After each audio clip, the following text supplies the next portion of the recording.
चलिए स्टार्ट करते हैं, कुछ नया सीखते हैं।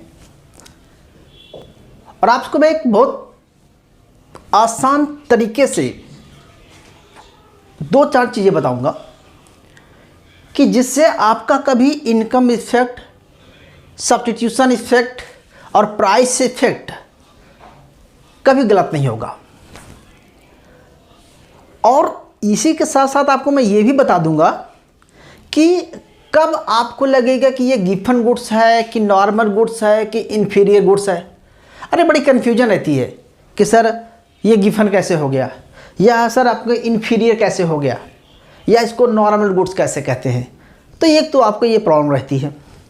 दूसरी प्रॉब्लम रहती है कि सर डिवाइड कैसे करें, कौन सा इनकम इफेक्ट है, कौन सा सब्स्टिट्यूशन इफेक्ट है, कौन सा प्राइस इफेक्ट है। बड़ा कॉम्प्लिकेटेड लगता है, कई बार मुझे ऐसा लगता है।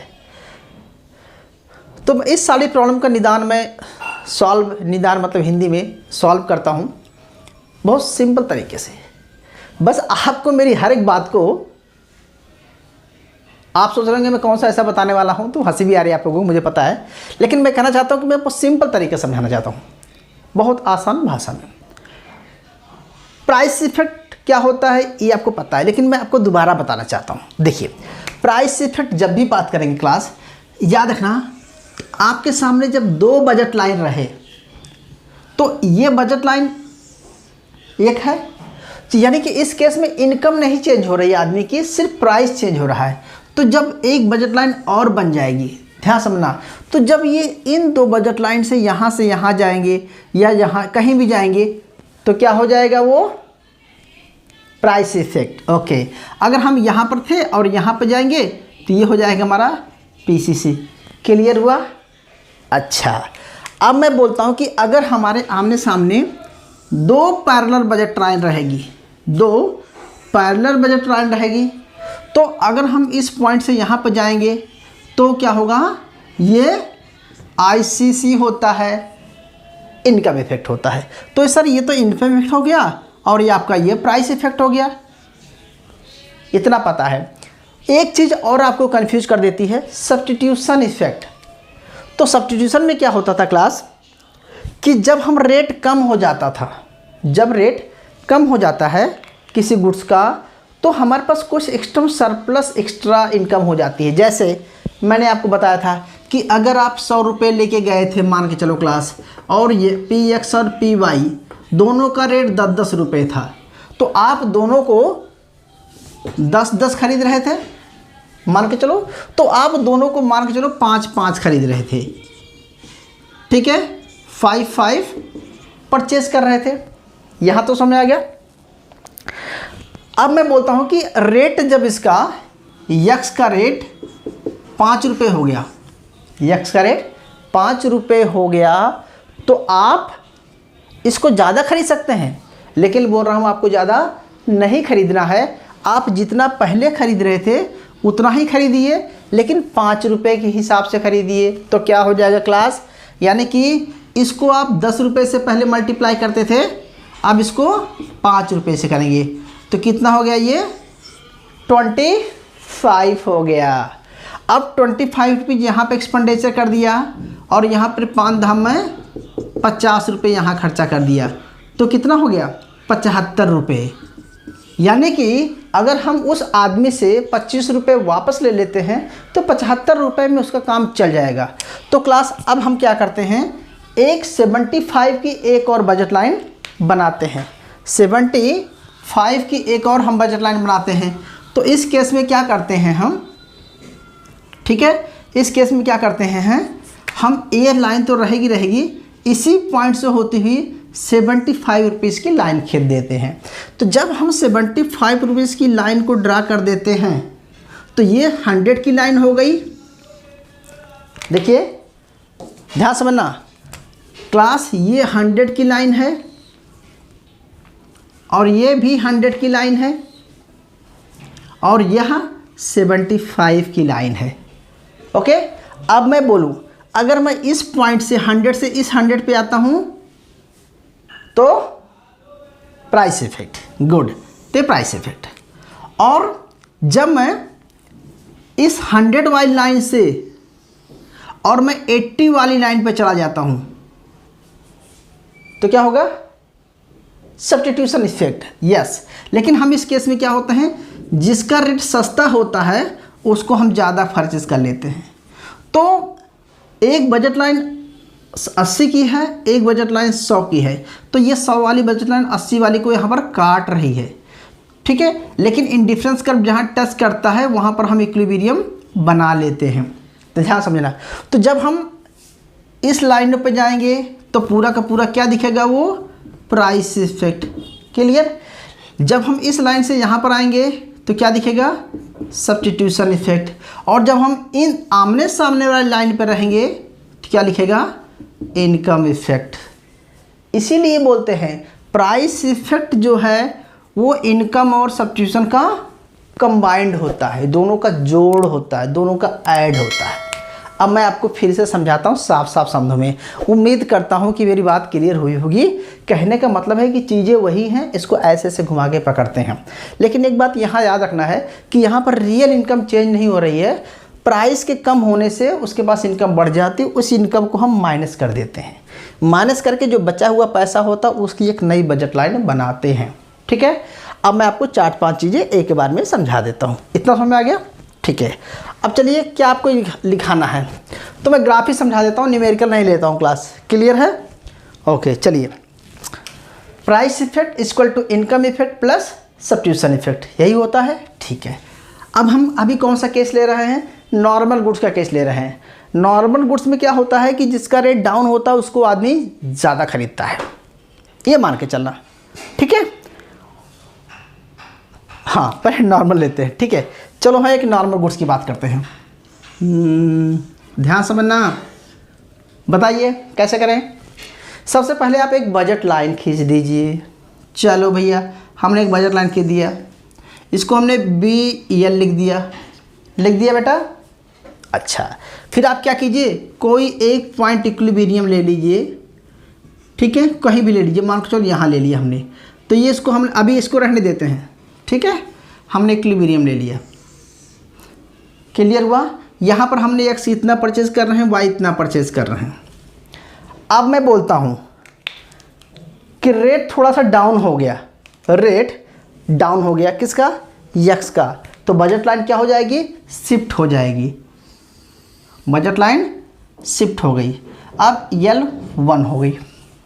अब कंज्यूमर किसको परचेज करेगा? इस गुड्स को ज़्यादा परचेज करेगा और इस गुड्स को कम करेगा, ठीक है। तो आप बोलिए सर यहाँ आ गए हम, ठीक है। अब हमारा IC यहाँ आ गया और पहला IC हमारा यहाँ था। अब मैं बोलता हूँ कि नहीं, मुझे ज़्यादा नहीं खरीदना है, उतना ही खरीदना है जितना मैं पहले खरीद रहा था। तो हम उस आदमी से उतना पैसा वापस ले लेते हैं। जब वापस ले लेंगे पैसा इतने में जो आ रहा है, तो हमारी एक नई बजट लाइन बनेगी और वो बजट लाइन इससे टच करते हुए आपको बनाना है। तो आप ऐसा बनाएंगे, यहाँ से टच करते हुए एक बजट लाइन बना देंगे, ओके। तो यानी कि आपने इतना पैसा उससे वापस ले लिया। अब आप देखेंगे कि एक पॉइंट आपका इक्विलिब्रियम ये था, दूसरा यहाँ पे E1 आ गया, तीसरा आपका E2 आ गया। 3 लाइन बन गई। अच्छा, तो अब हम यहाँ पे प्रीवियस थे तो इतना परचेज कर रहे थे, अब दूसरे पे हम कितना परचेज कर रहे हैं? इतना परचेज कर रहे हैं। तीसरा हम यहाँ पर परचेज कर रहे हैं। इसका मतलब क्या हुआ? इसका मतलब ये हुआ, देखिए, हम Y इतना घटा दिए, ठीक है, फिर Y हमने और घटा दिया, X, X1, X2 चले गया। अब देखो, इसी में सब समझाता हूँ आपको। सब्स्टिट्यूशन इफेक्ट कितना है? बताइए भाई, सब्स्टिट्यूशन इफेक्ट कितना है? ये आपका हो गया सब्स्टिट्यूशन इफेक्ट, ओके, हुआ ना। और ये कितना है यहाँ पर? Income effect. क्लियर? तो यहाँ पर देखो, इनकम इफेक्ट पॉजिटिव है, कितना है, और सब्स्टिट्यूशन इफेक्ट नेगेटिव है। तो सब्स्टिट्यूशन इफेक्ट हमेशा नेगेटिव होता है। तो यानी कि ये देखो कि सब्स्टिट्यूशन इफेक्ट नेगेटिव है और ये इससे जो है इनकम इफेक्ट जो है पॉजिटिव है और बड़ा भी है। तो इसे बोलते हैं नॉर्मल गुड्स। क्या बोलते हैं? Normal goods. When substitution income effect is greater then positive substitution effect, positive income effect is greater then negative substitution effect, उस केस में कौन सा गुड्स होता है? नॉर्मल गुड्स होता है। क्यों होता है? क्योंकि जिसका रेट कम हुआ है, देखो, उसको कंज्यूमर ज़्यादा बढ़ा रहा है, और जिसका रेट इसके कंपेयर में महंगा उसको कम कर दिया हुआ है। तो देखिए समझ में आ गया होगा कि अगर हम क्लास इस पॉइंट से इस पॉइंट पे आते हैं, यहाँ से यहाँ, तो क्या हो गया? Income effect. इसको लिखेंगे ICC। और इस पॉइंट से इस पॉइंट पे आएंगे तो क्या लिखेंगे? क्या लिखेंगे बेटा? दूसरे से बनाते भाई ताकि कंफ्यूज ना हो। इस पॉइंट से उस पॉइंट पे आएंगे तो इसको बोलते हैं, बोल दो भाई, प्राइस इफेक्ट इज डन। कोई कन्फ्यूजन नहीं मेरे हिसाब से। आपको हो सकती है लेकिन मेरे हिसाब से कन्फ्यूजन नहीं है, क्योंकि आपको दिखाना है कि जब नॉर्मल गुड्स का रहेगा तो आप इस पॉइंट से सीधे इसको बिल्कुल कॉर्नर पे लाएंगे। आपको दिखाना रहेगा कि प्राइस डाउन होने पर उसको बहुत ज़्यादा खरीद रहा है। तो सब्स्टिट्यूशन इफेक्ट छोटा दिखाना है, इनकम इफेक्ट बड़ा दिखाना है। तो इनकम इफेक्ट बड़ा रहेगा तो वो नॉर्मल गुड्स केस में हो जाएगा। अब हम लेते हैं इन्फीरियर वाला, ध्यान से समझना। और ये सेपरेशन भी हो गया, आप सेपरेशन दिखा सकते हैं किसी गुड का। अब हम इन्फीरियर की बात करते हैं। तो इन्फीरियर में सेम ऐसे ही कर लीजिए आप। मान के चलो आपका बजट लाइन ये था क्लास, ठीक है, और आप पहले आप यहाँ पर हैं तो आप इतना XY परचेज़ कर रहे हैं। हम लिखेंगे बाद में, जब रेट आपका डाउन हो गया तो कंज्यूमर अब यहाँ नहीं गया, थोड़ा सा इन्फीरियर है, बढ़ाता लेकिन उतना नहीं बढ़ाता जितना बढ़ाना चाहिए। तो थोड़ा सा क्या कीजिए, आप यहीं पे रह जाइए, यहाँ पे आ जाइए, ठीक है। और सब्स्टिट्यूशन इफेक्ट इतना कर दीजिए, ठीक है। इसका मतलब क्या होगा? अब हम इसे पैसे यहाँ पर चला गया, ओके, ये IC बन गया, ये इसका पहला वाला IC है, ठीक है। तो अब हम उसके पैसे वापस ले लेते हैं। जब पैसे वापस लेंगे तो यहाँ से होता हुआ एक लाइन ड्रा करेंगे क्लास, ठीक है। तो ये हो गया आपका बजट लाइन, पहली वाली थी, ये प्रीवियस न्यू हो गई, और ये कंपनसेशन कर दिया हमने, ST हमने कंपनसेशन कर दिया था। तो इस केस में अब यहाँ से यहाँ आ गया, और थोड़ा सा इसको हम इधर कर लीजिए। तो अब देखिए क्लास क्या हो रहा है यहाँ पर, बताएंगे कोई, किसी को आइडिया निकला? इस केस में देखो सब्स्टिट्यूशन इफेक्ट क्या है? ज़्यादा है, और इनकम इफेक्ट भी क्या हो रहा है? ICC भी निगेटिव हो रहा है, ठीक है, और यानी कि कम हो जा रहा है, ठीक है। और ये क्या हो गया? PCC हो गया। तो यहाँ पर PCC ये पूरा इनकम इफेक्ट है, तो यहाँ पर प्राइस इफेक्ट है। प्राइस इफेक्ट तो पूरा है, लेकिन यहाँ पर substitution effect is greater than negative income effect.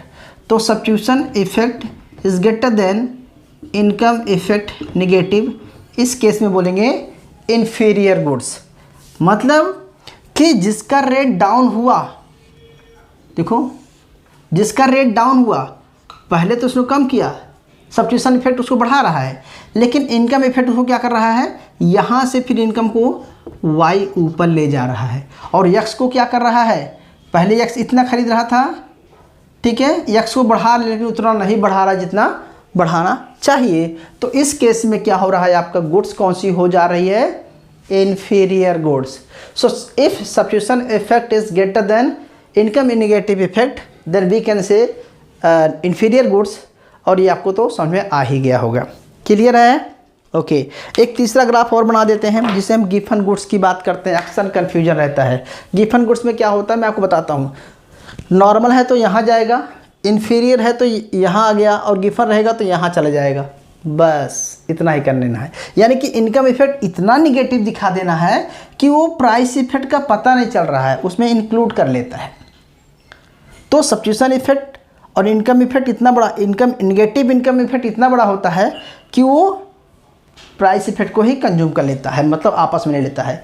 Graph में बताता हूँ, देखिए क्लास, क्लियर। हमने पहले एक बजट लाइन खींचा, ध्यान समझते जाना। इक्विलिब्रियम पॉइंट ये मान के चलो आपका प्राइस कम हो गया तो बजट लाइन आपकी चेंज हो गई। अब क्या होगा, कंज्यूमर यहाँ पर ना जा करके यहाँ चला जाएगा। लेकिन सब्स्टिट्यूशन इफेक्ट में क्या होगा, हमने एक न्यू बजट लाइन बनाएंगे तो सब्स्टिट्यूशन इफेक्ट यहाँ लाएगा। इसका मतलब क्या हुआ, इसका मतलब ये हुआ क्लास कि हमारा प्रीवियस पॉइंट IC यहाँ था, जब इनकम रेट घट गया तो आदमी इसको बिल्कुल कम कर दिया और थोड़ा सा इसको नीचे लाना है। और तीसरे में देखेंगे कि फिर अगर सब्स्टिट्यूशन इफेक्ट क्या किया, इसको इतना बढ़ा रहा है, तो यहाँ पर सब्स्टिट्यूशन इफेक्ट ये है, लेकिन इनकम इफेक्ट कितना है क्लास, इसको यहाँ से यहाँ तक, ये पूरा का पूरा थोड़ा सा इधर ला देंगे, सॉरी। तो ये देखो ये इनकम इफेक्ट है। इनकम इफेक्ट कितना हुआ, ये पूरा का पूरा इनकम इफेक्ट है, क्योंकि इनकम इफेक्ट यहाँ से जाएगा ICC, क्लियर हुआ। और यहाँ से यहाँ जो है PCC भी जाएगा, ठीक है, तो PCC हो गया। तो यानी कि हम देखना चाहते हैं कि यहाँ पर जो सब्स्टिट्यूशन इफेक्ट है और ये पूरा पूरा इनकम इफेक्ट है, क्योंकि इस पॉइंट से इस पॉइंट पे जाना इनकम इफेक्ट है। लेकिन इनकम इफेक्ट इतना निगेटिव है कि वो सब्स्टिट्यूशन इफेक्ट प्राइस इफेक्ट का पता नहीं चल रहा है, उस दोनों से बड़ा है। इसका मतलब हुआ कि जिस चीज़ का रेट देखो, रेट कम हुआ है x का, लेकिन x को क्या, x को बिल्कुल क्या कर दिया उसने, कम कर दिया। x को बिल्कुल कम कर दिया, y को बहुत ज़्यादा बढ़ा लिया। तो जहाँ पर लाभ डिमांड एप्लीकेबल नहीं हो रहा है, यानी कि प्राइस किसका कम हुआ है लेकिन डिमांड y की बढ़ गई है। अगर y की डिमांड कम हो जाए और x की बढ़ जाए तो नॉर्मल केस हो जाएगा। तो जहाँ पर लाभ डिमांड एप्लीकेबल नहीं है, यानी कि प्राइस बढ़ने पर उसको बढ़ा रहा है और प्राइस घटने पर उसको घटा रहा है, तो वो कौन सा गुड्स हो जाएगा ना, गिवन गुड्स हो जाएगा। तो गिवन गुड्स जो है इन्फीरियर की एक हाई क्वालिटी होती है, इसलिए बोला जाता है कि all given goods are inferior goods but all inferior goods are not given goods. Clear हुआ। तो बेसिकली हम क्लास ऐसा कर सकते हैं, समराइज कर दिया हूँ कि अगर इनकम इफेक्ट सब्स्टिट्यूशन इफेक्ट, यहाँ तो income effect negative income effect greater than substitution effect, यहाँ पर substitution effect is greater than income effect, यहाँ पर income effect is greater then substitution effect, normal, inferior and given. तीनों के cases में अगर आपको आता है कि अलग अलग प्राइस इनकम और सब्स्टिट्यूशन को दिखाइए तो आप इस तरह से दिखा सकते हैं। लेकिन आपके माइंड में एक क्लियर होना चाहिए कि भैया किस पॉइंट से जाने से कहाँ सब्स्टिट्यूशन निकलता है, कहाँ से इनकम निकलता है, कहाँ से प्राइस निकलता है। तो जब पैरेलल लाइन रहेगी तो इनकम इफेक्ट, और जब साथ साथ लाइन रहेगी, मोमेंट वाइज लाइन रहेगी तो प्राइस इफेक्ट। और दो प्राइस इफेक्ट पर लेंगे, सेम इनकम लाइन लेंगे तो प्राइस इफेक्ट, और अलग अलग प्राइस वाइज लाइन लेंगे, अलग अलग इनकम लाइन लेंगे तो सब्स्टिट्यूशन इफेक्ट। क्लियर है भाई, इससे ज़्यादा क्या समझाऊँ, समझ आ गया होगा। चले आगे, बताइए प्लीज़। चलो ठीक है, थैंक यू नोट डाउन के लिए।